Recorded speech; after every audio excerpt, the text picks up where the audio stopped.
You may have seen the poster on our chapel gates with these words from the Bible: "Remember Jesus Christ, risen from the dead." Those words are taken from a letter written nearly 2,000 years ago by one of the first church leaders and preachers, whose name was Paul. Paul believed that what he wrote there was of the greatest importance. Why did he think it so important?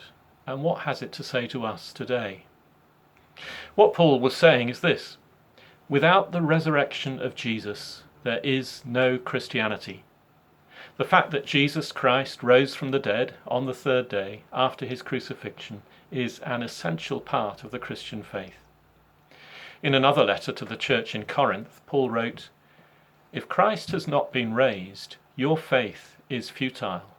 In other words, if Christ's resurrection didn't happen, Christians might as well give up their faith entirely, stop going to church, no longer pray, read the Bible, live just like everyone else. So the resurrection of Jesus is vitally important. Without it, there is no Christianity. But what do we mean by the resurrection of Jesus? Well, we mean first of all that Jesus really died. He stopped breathing. He had no pulse. His blood stopped flowing. His brain was dead. That's how he was taken down off the cross on which he'd been crucified outside Jerusalem in about the year 30 AD. He was dead. He'd not merely swooned or gone into some kind of coma. He had died. And that was proven by a soldier who thrust a spear into Jesus' body, which produced a flow of blood and water. And the fact that the water had separated from his blood is clear evidence that he was, by that time, dead.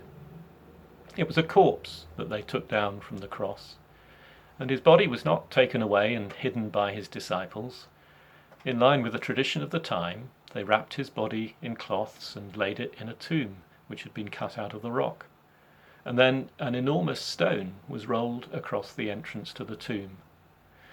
And Jesus' dead body lay in that tomb for the rest of that day, Friday, and for the whole of Saturday and the first hours of Sunday morning. And then, early on the Sunday morning, some women who had known Jesus and been disciples of his went to the tomb. They wanted to put spices on the body, again in line with their tradition, and of course they were expecting to find the corpse, wrapped in cloths where they'd left it, in the tomb. And they were worrying on the way about how they would move the great stone from the entrance in order to gain access to the tomb. But to their amazement, when they arrived, they saw that the stone had already been rolled away, and, most surprisingly of all, that the tomb was empty. Jesus' body was no longer there. Only the grave cloths were left, neatly folded, on the slab of rock where Jesus' body had been.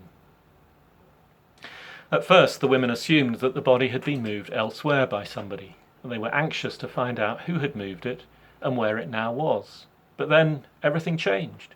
Jesus himself met them on their way back to tell the other disciples what had happened. He was alive. He'd been raised from the dead.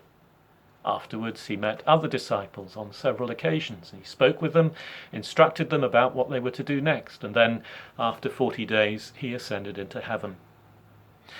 The fact that Jesus Christ rose from the dead, never to die again, has the most tremendous implications for the entire human race.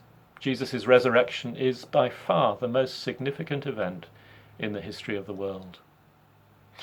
In the next talk, I want to explain why this is, and what the resurrection of Jesus Christ means for you and for every one of us. In the meantime, if you'd like to discuss any of this or hear more about the Christian faith, please do get in touch with us through the church website, www.boabaptistchurch.org, where you can see other videos like this one, or via the Facebook page. Thank you for listening.